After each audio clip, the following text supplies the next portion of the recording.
মায়ার নবী রাস্তা দিয়ে হাঁটতেছেন, হঠাৎ করে নজর করে দেখে এক ইহুদি বেঈমান একটা হরিণী, বাচ্চাওয়ালা হরিণী, ওই বাচ্চার মাকে খুঁটির গোড়ায় বেঁধে রেখেছে ইহুদি। হরিণীটাকে 3 দিন খুঁটির গোড়ায় বেঁধে রাখলো। মা পাগলের মতো হয়ে গেছে, বাচ্চাগুলোরে পেলাম না, দুধ দিতে পারি না, কলিজা ছটফট করে। হঠাৎ ওই পথে মায়ার নবী হেঁটে যায়, হরিণী আমার নবীরে মোহাব্বতের সালাম জানায় দিল।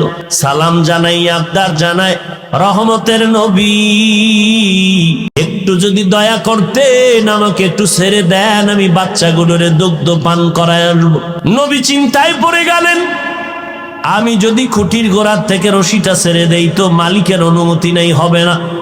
এখন মালিকের অনুমতি আনতে যেতে হবে। মালিক হলো ইহুদি আর আমি হলাম রাহমাতুল লিল আলামিন। কি করি? আল্লাহ জানায় দিলেন, নবী যান, ইহুদির ঘরে যাবেন, এটা আপনার হেদায়েতের কারণ হয়ে যাবে। নবী দাইয়া ডাক দিয়ে কয়, ইহুদি ভাই, খুঁটির গোড়ায় তুমি হরিণী বেঁধে রেখেছো? বলে হ্যাঁ বেঁধে রেখেছি। কয় একটু সময় ছেড়ে দাও। কে তুমি?